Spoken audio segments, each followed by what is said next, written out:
Bonjour et bienvenue dans cette nouvelle formation Acheter ses premiers appartements, acheter ses premiers biens. Donc dans cette première vidéo, nous allons nous intéresser à notamment à la problématique d'identifier dans quel bien vous allez investir. Il ne faut surtout pas investir dans n'importe quel bien, je m'entends, c'est-à-dire que vous allez avoir beaucoup de possibilités. Nous allons voir ensemble toutes les possibilités qui s'offrent à vous, des SCPI, des appartements, des studios, des F1, des F2, des F3, des maisons, des murs commerciaux, des places de parking. Vous avez un panel de possibilités pour investir dans l'immobilier. Ce qui est important ici, c'est de savoir quelles sont les contraintes inhérentes à chaque type de bien. Donc, globalement, au niveau des points abordés dans cette formation, ce sont tous les points que je viens juste de vous donner, notamment en lien avec le type d'appartement ou en tout cas le type de bien que vous souhaitez acheter. Donc, avant toute chose, avant d'acheter un bien, il faut réfléchir à votre stratégie. Il faut anticiper votre stratégie d'investissement et dans ce cadre-là, vous allez gagner énormément de temps. C'est-à-dire que globalement, qu'est-ce qu'il faut faire? Il faut se dire, bon bah voilà, par exemple, dans un premier temps, j'investis dans des places de parking pour me faire la main, pour voir comment ça se passe. J'investis ensuite dans un studio. J'investis ensuite dans éventuellement ce studio qui n'était pas meublé, que je meuble. Vous voyez, il y a une progressivité.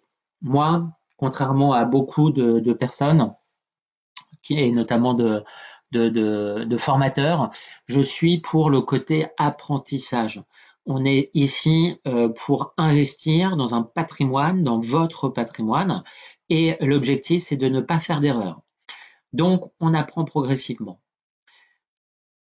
Alors, il y a plusieurs possibilités au niveau de l'investissement et de votre stratégie. Est-ce que vous allez investir tout d'abord dans des appartements nus, dans des appartements meublés, dans des appartements saisonniers ou à courte durée, dans des murs commerciaux, dans des places de parking ou dans d'autres biens? D'accord, des biens atypiques, des SCPI ou des choses comme ça. Vous voyez que à travers cette liste, et j'en oublie encore une fois, vous avez un panel de possibilités pour investir dans l'immobilier.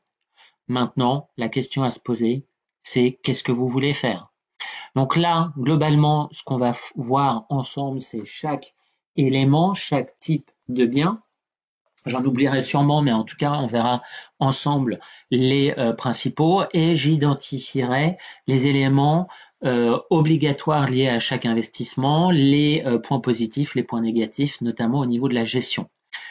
Pourquoi? Tout simplement parce que si vous voulez vous constituer un patrimoine de plusieurs appartements, et bien derrière, il va falloir gérer ces appartements et notamment les embêtements, les imprévus de ces appartements. Donc il faut que la gestion soit la plus simple possible.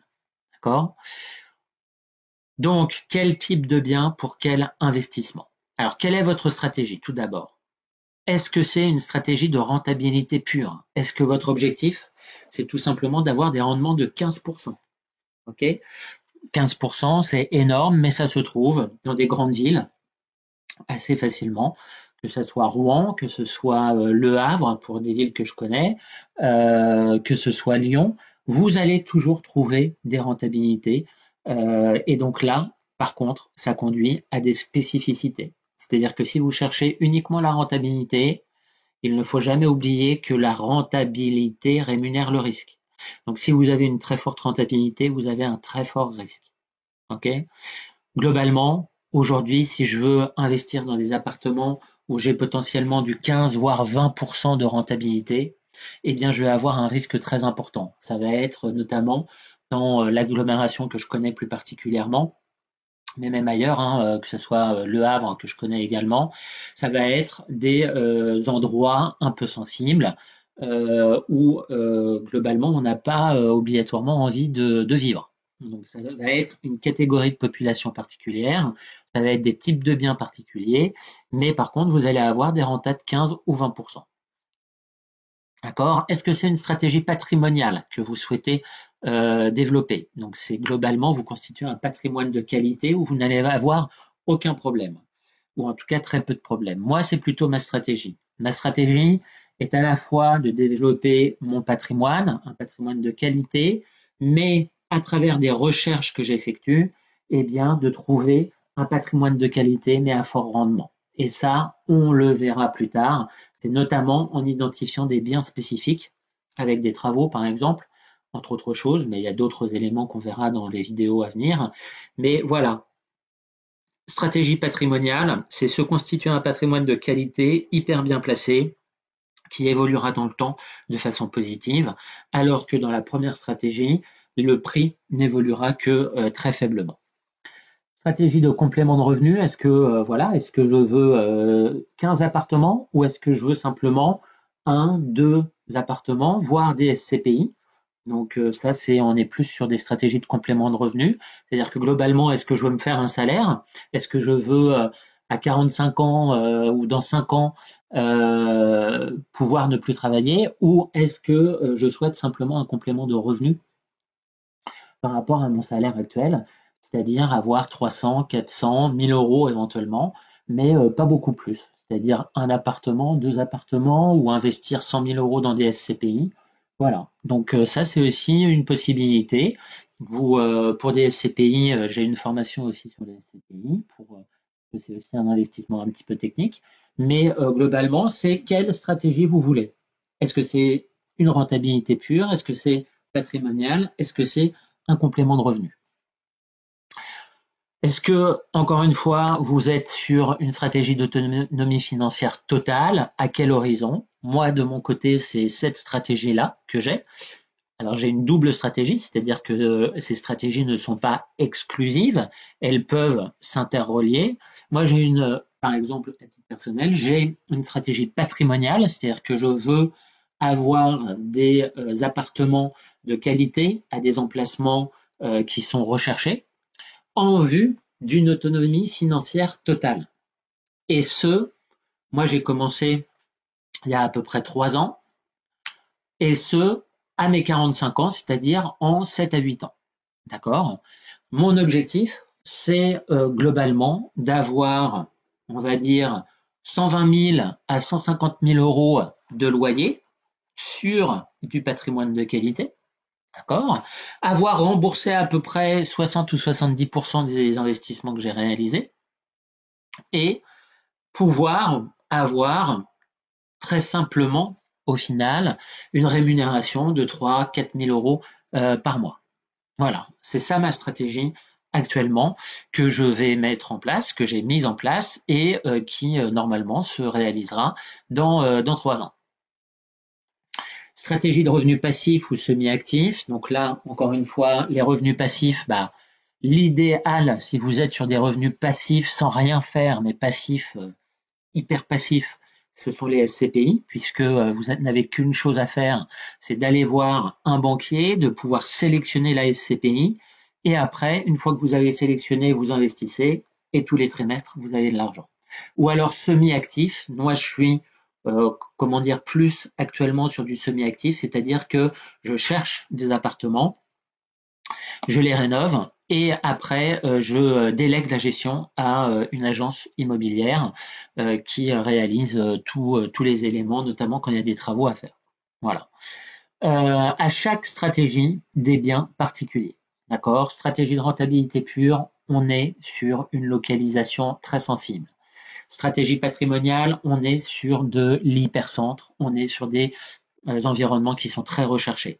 Stratégie de complément de revenus, on est sur potentiellement des SCPI. D'accord? Stratégie d'autonomie financière totale, là, on doit mettre en place une stratégie de diversification puisque vous allez devoir avoir plus de 1 ou 2 biens pour une autonomie financière totale et acceptable à vivre. D'accord? Donc tous les éléments nécessitent des biens spécifiques. Alors, généralement, on pense à quoi au début? C'est les appartements, les biens nus, c'est-à-dire des appartements qui sont vides. C'est un bien non meublé.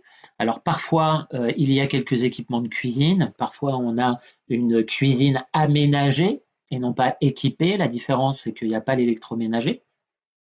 Donc on est sur comment dire, une cuisine équipée, pardon, une cuisine aménagée. Donc moi généralement sur mes appartements nus, c'est ce que je fais, c'est-à-dire que éventuellement sur les petites surfaces, je mets comment dire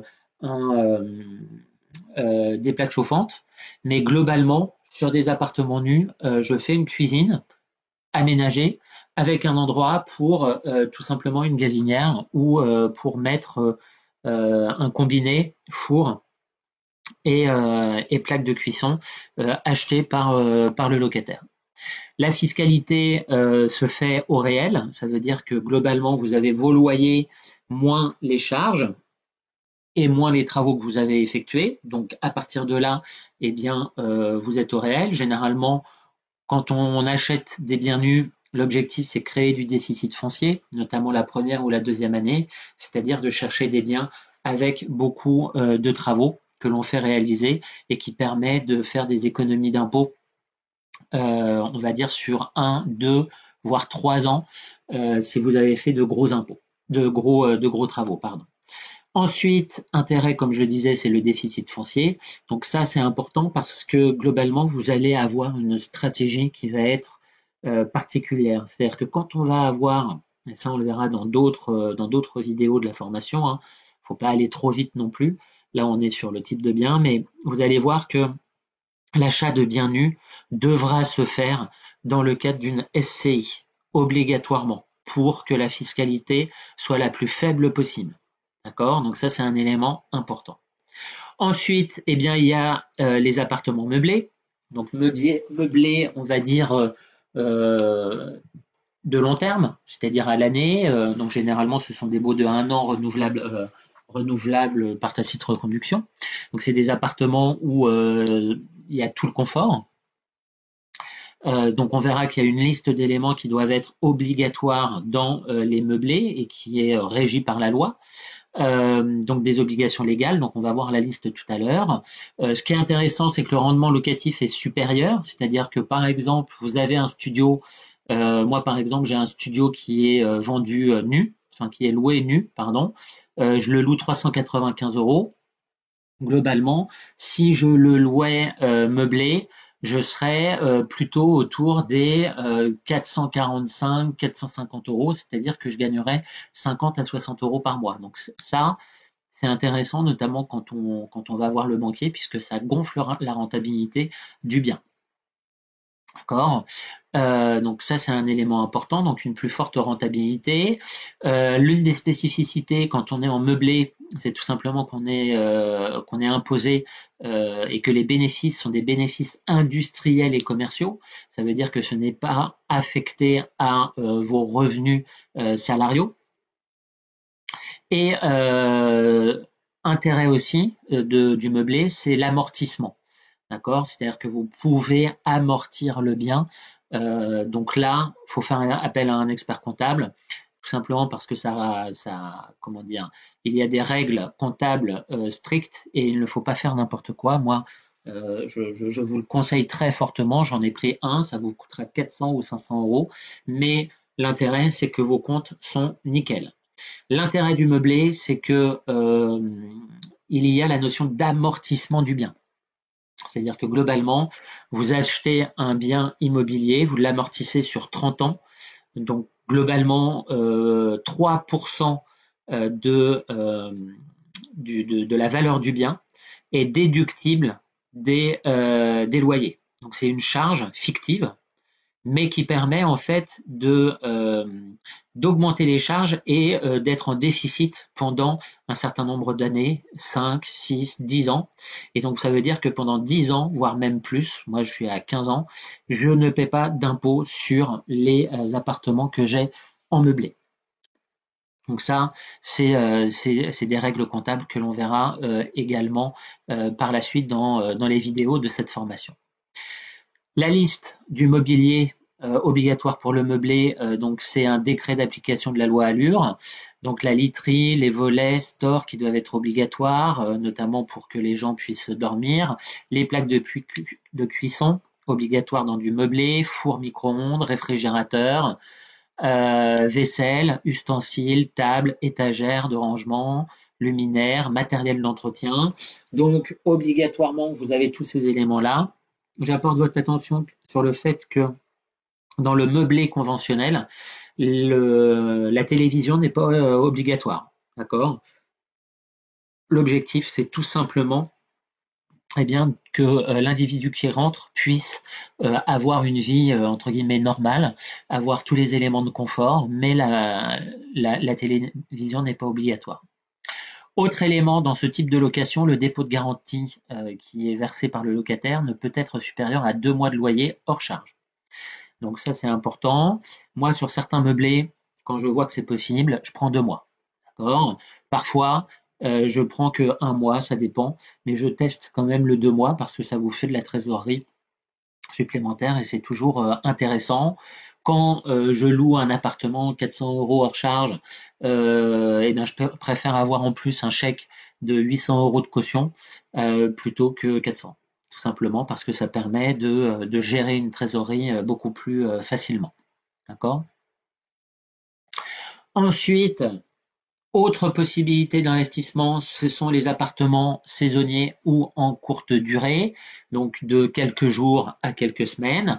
Location meublée, mêmes obligations légales et même des obligations supplémentaires que par rapport au meublé, c'est-à-dire qu'il faut qu'il y ait des conditions, les mêmes conditions de confort que la location meublée, et même Internet, c'est préférable. La télé également sont des éléments qui sont indispensables, surtout si vous faites de la courte durée, à mon sens. Donc ça, c'est vraiment quelque chose d'important. Il faut encore plus d'éléments de confort quand on fait de la courte durée, c'est-à-dire du Airbnb, hein, que dans des appartements meublés. À la journée ou plus, obligation légale de déclaration, c'est-à-dire que ça, j'ai oublié de le dire également dans le meublé, vous devez obligatoirement déclarer votre activité de loueur en meublé au tribunal de commerce. Donc ça ne coûte quasiment rien, ça doit coûter 40 euros à peu près pour avoir un timbre. Ça ne... Après, il n'y a aucune spécificité particulière, mais il y a une obligation d'avoir un SIRET quand on est en location meublée. Si vous regardez sur société.com, vous allez voir que moi, j'ai un SIRET en location meublée. Au-delà de mes SCI, j'ai une activité à titre personnel de loueur en meublé. D'accord? Une obligation légale de déclaration et puis une déclaration également si vous faites du Airbnb auprès de votre mairie en tant que loueur de courte durée. Ça, c'est quelque chose d'essentiel. Potentiellement, la rentabilité en appartement saisonnier et surtout en courte durée, la rentabilité peut être très très forte, c'est-à-dire qu'on peut arriver à du 15, 20, 30% lorsque vous avez un appartement qui est très propre, bien pensé, ça, il n'y a pas de problème. Par contre, on verra, il y a des charges quand même supplémentaires, notamment comme on l'a vu eh bien, il y a sûrement comment dire les frais internet qui sont à votre charge, notamment. Donc voilà. Donc ça peut conduire quand même à des coûts supplémentaires. Alors après internet, vous allez me dire c'est pas énorme, mais bon si c'est 20, 30 euros par mois, ça fait quand même 400 euros l'année. Donc faut qu'il y ait une rentabilité derrière qui soit assez conséquente, sachant que en plus en charge supplémentaire, il y a également le coût du linge qu'il faut changer. Il y a la conciergerie, ce qu'on appelle la conciergerie, l'état des lieux, entre guillemets, notamment de sortie, où il y a obligatoirement quelqu'un qui doit faire un état des lieux, faire le ménage, changer les draps. Donc ça coûte très très cher.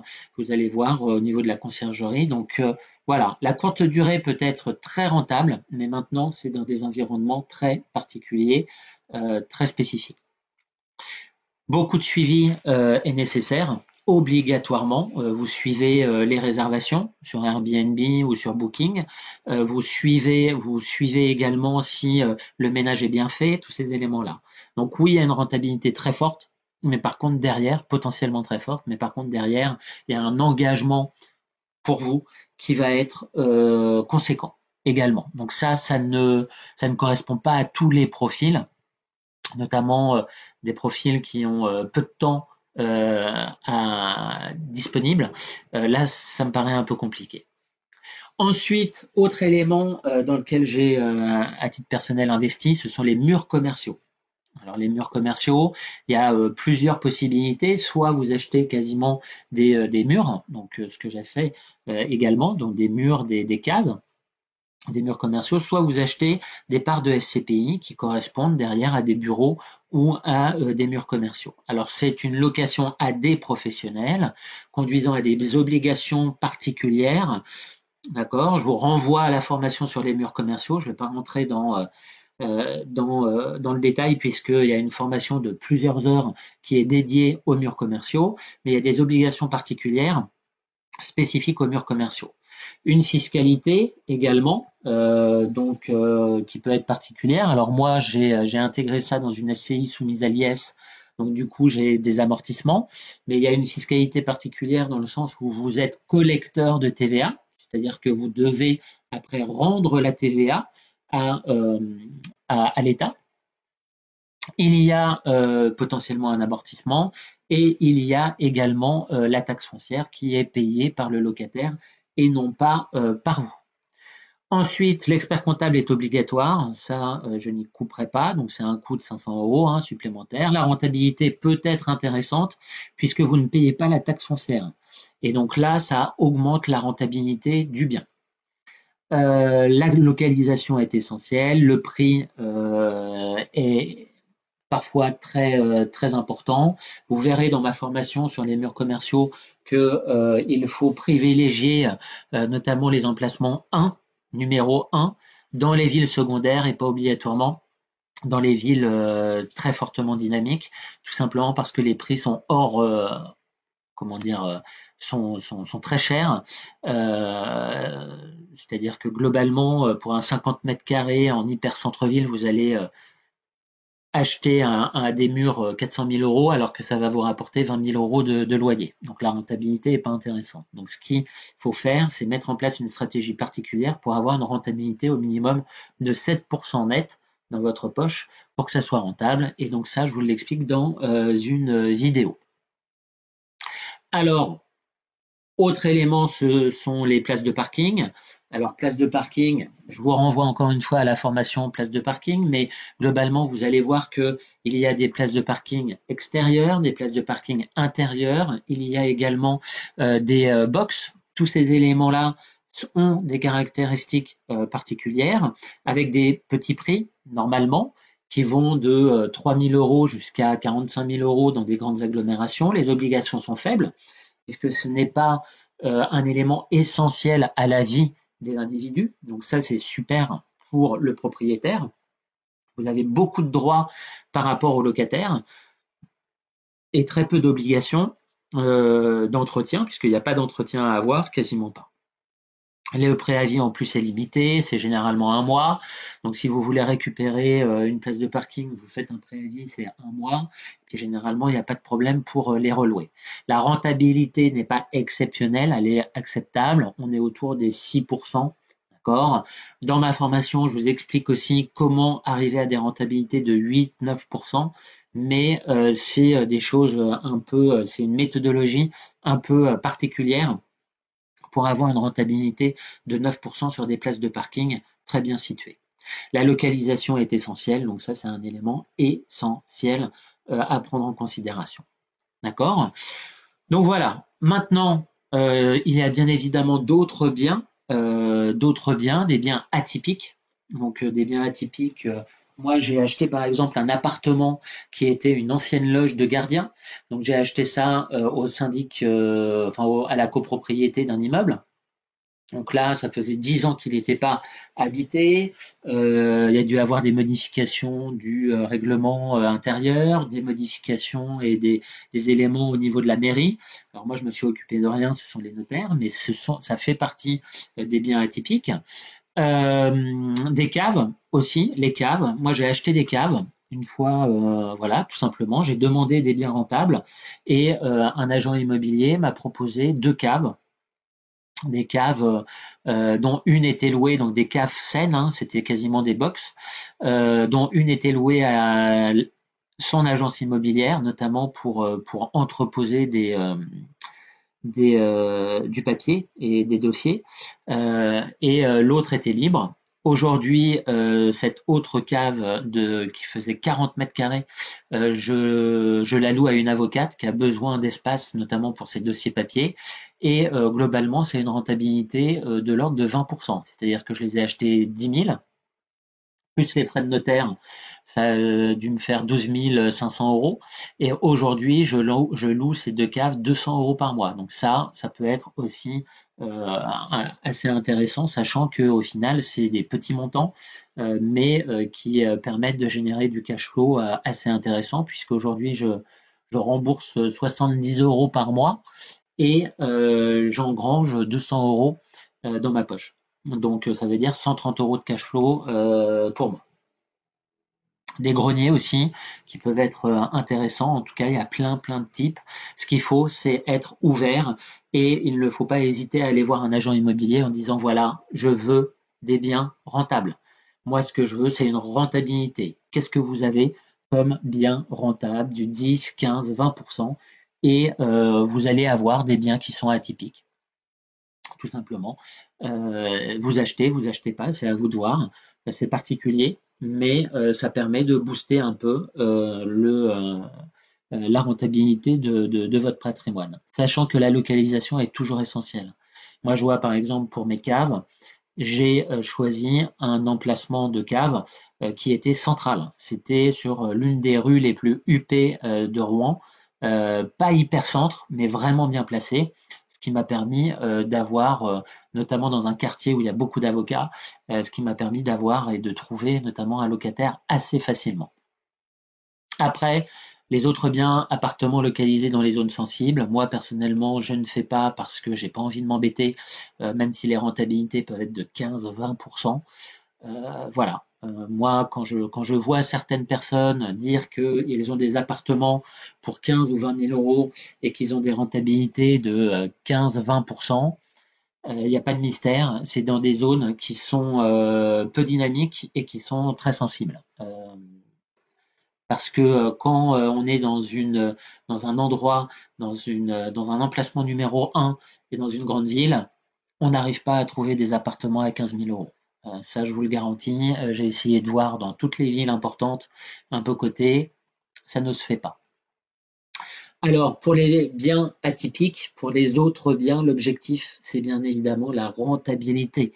L'objectif, c'est pas avoir que du 10%, c'est plutôt avoir du 15 à 20%, tout simplement parce que ça rémunère le risque et que si vous vous embêtez à trouver ce type de bien-là, si vous prenez le risque d'acheter des biens que d'autres ne veulent pas, l'objectif, c'est tout simplement que ça génère du cash pour vous.